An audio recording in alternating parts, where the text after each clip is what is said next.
Hi, I'm Rob Lay. I am one of the artists who has work included in the new Hayward Public Library.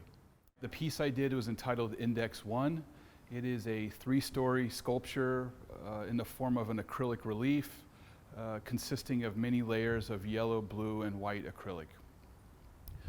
The inspiration for this artwork really goes back to my own memories as a child with my own first interactions in a library.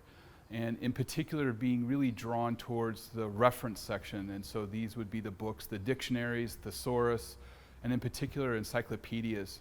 And what I really loved the most about these kinds of books, besides seemingly having all of the information in the world you could ever need, was just from a tactile quality.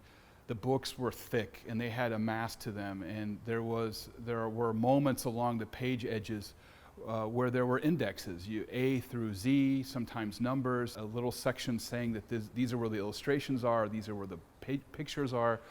And so what we typically understand is as an adult, the moment you put your finger into this little index and then open the book up, to me this was just something that was a really magical moment in terms of an engagement with a book. And so this in part became part of the inspiration for the artwork. I think I would also add that it's hard not to understand books as a series or even layers of paper on top of each other.